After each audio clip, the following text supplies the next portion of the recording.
I'm David Toman, author of NootropicsExpert.com. And in this video, I'm going to share with you what I've learned about dealing with ADHD with nootropics used with and without stimulant meds. Now, depending on the severity of your ADHD symptoms, you may be able to use nootropics as an alternative to prescription stimulants like Adderall, Ritalin, Vyvanse, and their variations. I experimented for a year by using nootropics in place of the 20 milligrams of Ritalin I had been using 3 times a day for several years. And for the most part, I was successful in taming my adult ADD symptoms.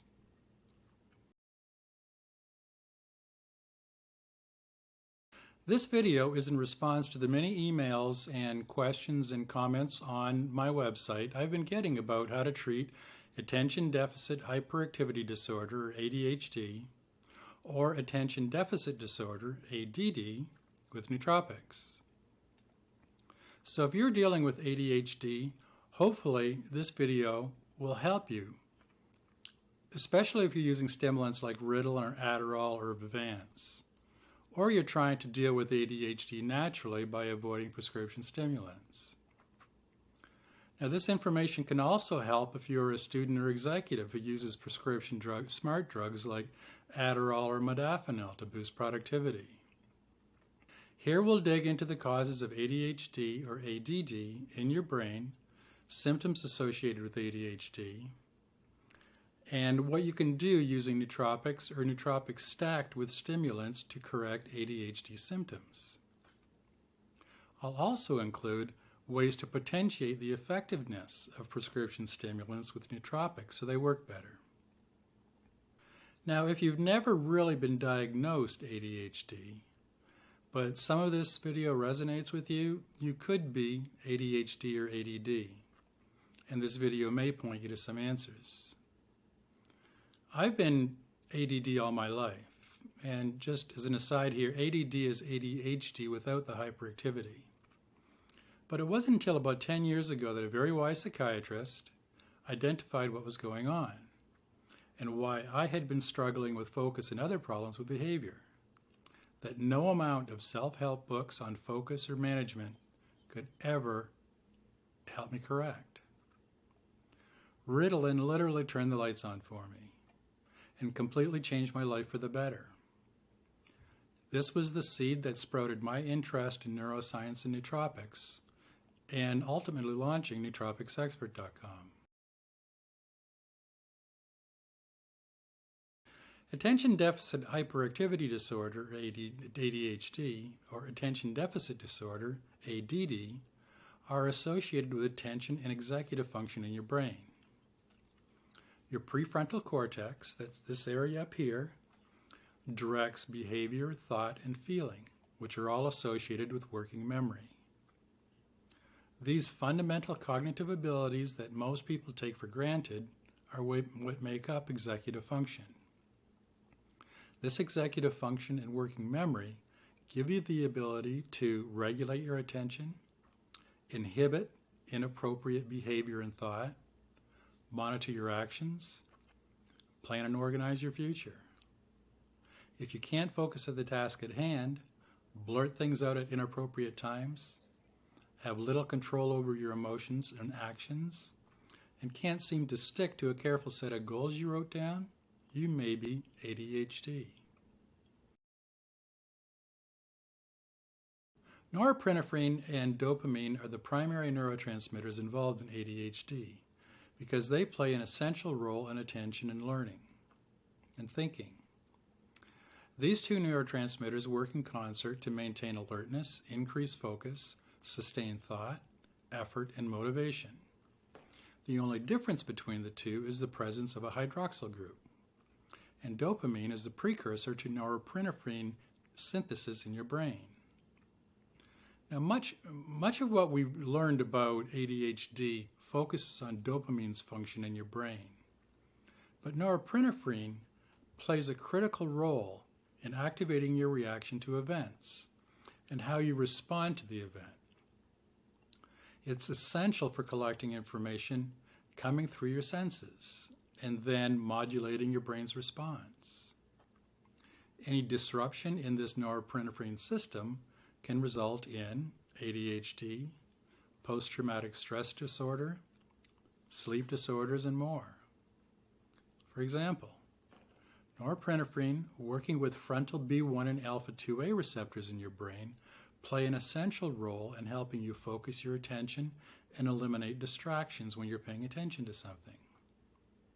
This is just one example of what goes wrong in the ADHD brain. My point in bringing this all up is not to overwhelm you with the neuroscience, but to make clear that simply suggesting too much or too little of a single neurotransmitter like dopamine cannot explain the complexity of ADHD. So using nootropics like mucuna, pruriens, or L-Dopa to amp up your dopamine in your brain is often not enough to take care of ADHD symptoms. Or using Adderall with someone who has a problem with alpha-2 receptor binding with norepinephrine. They might not get much benefit using Adderall.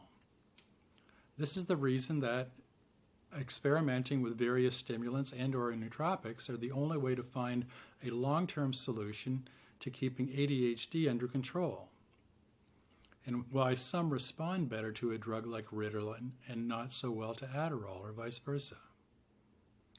And recent research shows that serotonin and acetylcholine are involved too, mostly the hyperactivity part of ADHD, which includes movement, inattention, and impulsivity. Now, if you are truly and clinically ADHD or ADD, it is unlikely that optimizing your diet, getting plenty of sleep, possibly using nootropics, and exercising regularly will get the symptoms of ADHD under control. The most severe forms of ADHD often benefit from using prescription medication, otherwise known as smart drugs in some circles. These meds are typically amphetamines or methylphenidate. The amphetamine class of ADHD medications include Adderall, dextroamphetamine, and Vivance. And the methylphenidate class of ADHD medications include methylphenidate, which is Ritalin, and its variants like Concerta or Focalin. Adderall and Ritalin both work with dopamine and norepinephrine in your brain, but through different mechanisms of action. Ritalin is a pure uptake inhibitor of dopamine and norepinephrine without any other presynaptic activity.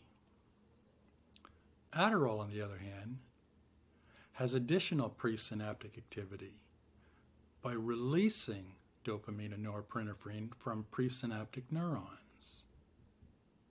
Now, the idea for the last 50 years or so has been that if we could boost dopamine and norepinephrine in the brain, ADHD symptoms would go away, as long as we're taking the medication. So in an ideal world, taking one pill 2 or 3 times a day to treat ADHD could put your life back on track and help you function like a normal person. But real-world results often don't work out as well as theory, and for several reasons. For example, what if there's not enough dopamine or norepinephrine in your brain in the first place? Then stimulants will not work as well as planned because they haven't got the neurotransmitters in place to work with. You could also have problems with not enough or damaged neuroreceptors. Natural aging processes can slow down blood flow or inhibit the production of neurotransmitters. A lack of acetylcholine could prevent neurotransmitters from doing the job that they were designed to do. Now, this is where nootropics can help and save the day in treating the symptoms of ADHD. One of the main culprits contributing to ADHD symptoms is a lack of dopamine and norepinephrine in the brain, or your brain is not using the available neurotransmitters effectively. Stimulants like Adderall and Ritalin work to boost levels of these 2 critical neurotransmitters. Production of dopamine and norepinephrine in your body follows this metabolic pathway: phenylalanine to L-tyrosine to L-dopa to dopamine to norepinephrine. Dopamine is converted to norepinephrine by the enzyme dopamine B monooxygenase with oxygen and ascorbic acid, or vitamin C, as cofactors. Norepinephrine can be further converted into epinephrine by the enzyme phenylethylamine and methyltransferase with SAMe as a cofactor. Now, nootropics you can use to boost dopamine include NALT, or N-acetyl L-tyrosine. L-tyrosine is a precursor to producing dopamine in your brain. NALT enhances working memory, executive function, creative flow states, reduces stress, improves mood, and it's anti-anxiety. Suggested dosage of NALT for ADHD is 250 to 500 milligrams twice a day. I successfully stack 800 milligrams of NALT 3 times per day. Once each time I dose with Ritalin, and a last dose later in the afternoon to prevent a stimulant crash when the Ritalin wears off. We can also use mucuna pruriens, or L-Dopa, to boost dopamine. Mucuna works as an antioxidant and a heavy metal chelator. It improves memory and cognition. It reduces depression and it boosts libido. L-Dopa is also a precursor to dopamine. So suggested dosage of mucuna is 250 to 500 milligrams a day. You can also use NAC, or N-acetyl L-cysteine. NAC is an amino acid that regulates the amount of glutamate and dopamine in your brain.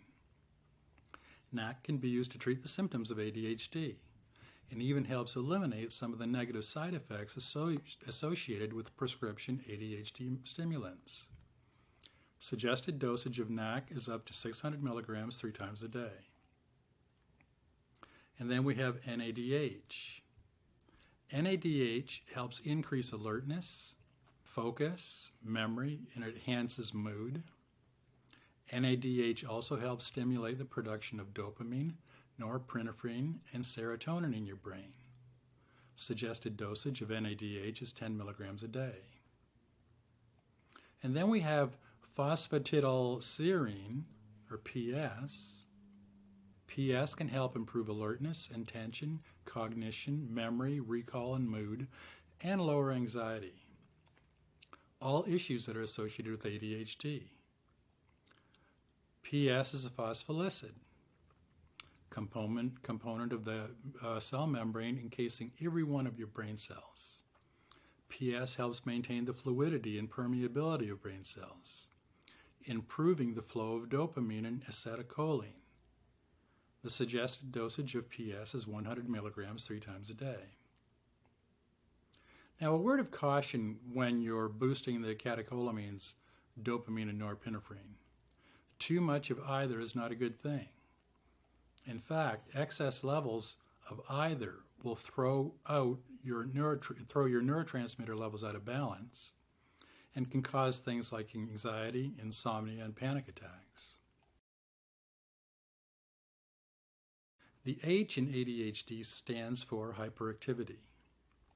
Boosting levels of dopamine and norepinephrine can help balance out hyperactivity and can keep calm and focus in your mind. But often simply boosting or balancing these neurotransmitters is not enough. Recent studies show that serotonin and dopamine interact and they also play a role in ADHD. Serotonin is involved in the uptake, synthesis, and breakdown of dopamine in your brain. Most people don't know that. Problems with serotonin seem to contribute to behavior and impulse control. Now, much more research needs to be done in this area of ADHD, but we can help control and balance serotonin with nootropics. For example, you can use 5-HTP. This amino acid is synthesized from the amino acid tryptophan. 5-HTP is the immediate precursor to serotonin in your brain. 5-HTP can help relieve anxiety and depression, fibromyalgia, insomnia, migraines, and likely the hyperactivity and depression and anxiety associated with ADHD. Suggested dosage of 5-HTP is 50 milligrams up to 3 times a day. But I've got real hesitations on recommending 5-HTP because you might not react so well to it. So check out my dosages and warnings over on the website on Nootropics Expert. Just search for 5-HTP and look at the side effects. Better yet is ginseng. Ginseng helps calm anxiety and boosts attention, concentration, and memory. Ginseng provides neuroprotective effects on the dopamine pathway, which can help with ADHD.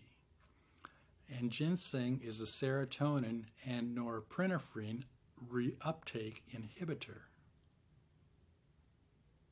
meaning more serotonin and norepinephrine is going to be available in your brain. Suggested dosage of ginseng is 200 to 400 milligrams a day. And then we have L-theanine.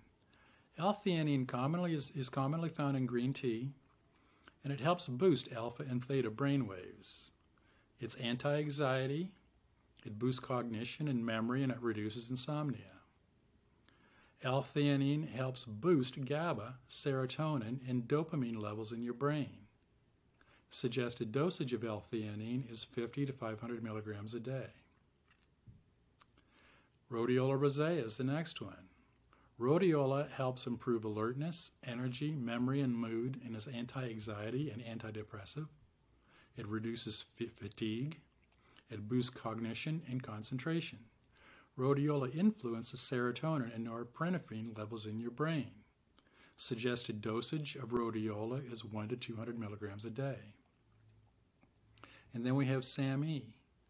SAMe helps in the process of cell division and repair, and the generation of dopamine, serotonin, norepinephrine, and melatonin.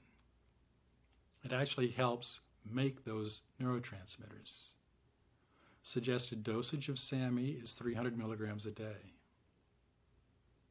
And then we have vitamin B6. Vitamin B6 helps your brain make serotonin, norepinephrine, and melatonin. The suggested dosage of B6 is up to 100 milligrams per day. And then we have vitamin B8 and inositol. Inositol is a nootropic which boosts serotonin levels, which results in feelings of calm, heightened mental energy, and easy thought flow. Suggested dosage of inositol is 500 to 3,000 milligrams a day. And then we have vitamin B9 or folate.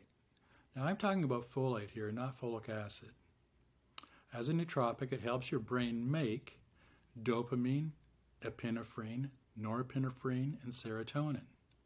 Suggested dosage of folate is 400 micrograms a day.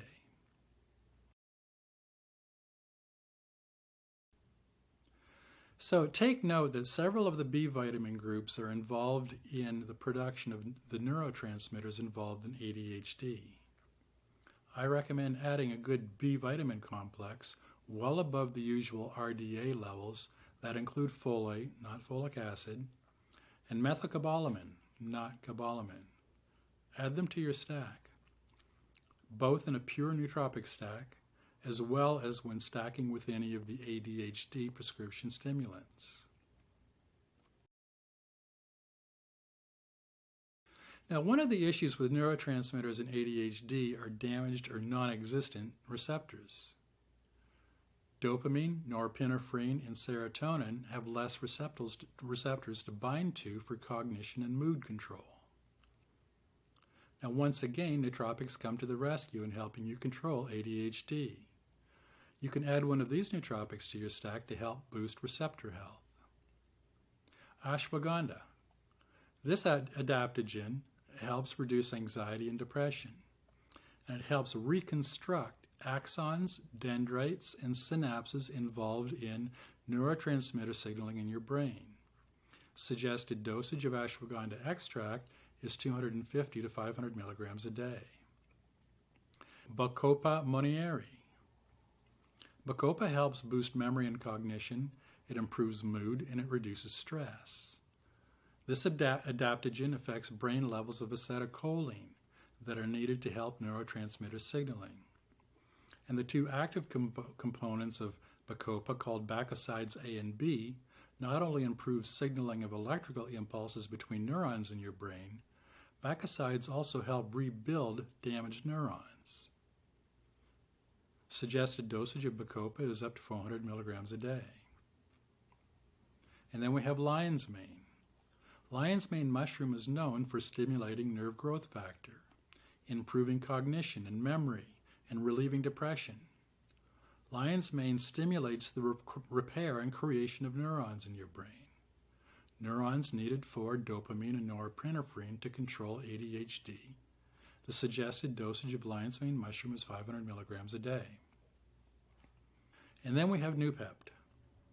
Noopept helps boost cognition, memory, learning, perception, logical thinking, and mood. Noopept increases nerve growth factor, brain-derived neurotrophic factor, or BDNF, which are critical for neuroplasticity and long-term potentiation, which is critical for long-term memory. Noopept also prevents the release of excess glutamate in your brain. It provides potent neuroprotection for neurons and neuroreceptors, and it reduces damage. Suggested dosage of Noopept is 10 to 30 milligrams a day. Now, please note that there are supporting studies for each one of these nootropics that I just talked about. If you go to the link below this video, it'll take you through to the transcript for this video, and I've got links to each one of these nootropics. It'll take you to a separate review of each of those nootropics, and it's got links through to all the clinical studies backing up everything we're talking about here. ADHD and ADD is often diagnosed in children.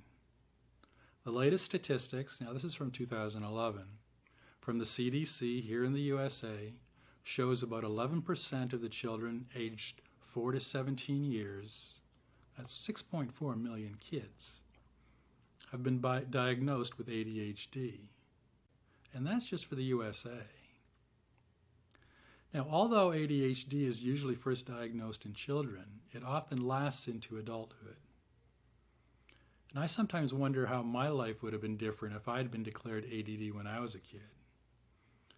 But it wasn't until the late 1960s that the American Psychiatric Association formally recognized ADHD as a mental disorder. And I wasn't declared adult ADD until much later. The thing is that many parents are worried about putting their kids on powerful prescription ADA stimulants. And I get that. Kids' brains continue to develop until you're in your early 20s. So the question is it a problem messing with the brain chemistry of kids at such a young age? Well, only time will tell, and if the benefits outweigh the costs. Hence, the reason why parents are looking for natural alternatives like nootropics to treat ADHD in children. But are nootropic supplements any safer than prescription stimulants? Well, common sense tells me that using Nalt could be safer than Ritalin for boosting dopamine. And rhodiola rosea could be safer than stimulants or antidepressants for taming hyperactivity. But many children with ADHD, natural supplements may not be enough. Now, I'm not a doctor, and I don't even play one here on YouTube. I'm just an ordinary biohacker who has learned as much as I can to help myself and to fix my own cognitive issues, including adult ADD. So I strongly suggest that you find and work with an open-minded psychiatrist with your child. And you may be pleasantly surprised to find that you may be able to reduce or eliminate prescription ADHD meds altogether. And maybe not. But the long-term health of your child could be worth the time investment to find out. Now, I've been wanting to do this video since I started Nootropics Expert. If you're ADHD or ADD and you found it useful, I'd appreciate your feedback and share your experience with treating ADHD with nootropics in the comments section at the bottom of the article over on Nootropics Expert. And please share this video with anybody that you think could benefit. including discussions about nootropics and ADHD on Reddit or Longecity. And one final note, neurotransmitter balance is key to taming ADHD, and I strongly caution you to take it slow if you're just starting out with nootropics. Carefully read each of the extended articles in the list of nootropics over on Nootropics Expert that you're considering trying. You need to be careful about the side effects, the prescription drug interactions, dosages, and how your body reacts to each supplement. But I'm confident that with careful planning and a long-term commitment, you can be as successful as I have been in living and thriving with ADHD or ADD. So that's my report on nootropics and ADHD. When you click on the link below this video, you'll be taken to a full transcript of this video. There you'll also find dozens of articles on all the well-known nootropics over on nootropicsexpert.com. If you've got any questions or you want to share your experience using nootropics and ADHD or ADD, go to my article at nootropicsexpert.com and leave it in the comments section at the bottom of the article. If you want to see more videos on all the popular nootropics used today, subscribe to this channel before you leave. I'll be putting up new videos on nootropics and optimizing your brain every week. I'm David Toman, adult ADD, and author of nootropicsexpert.com.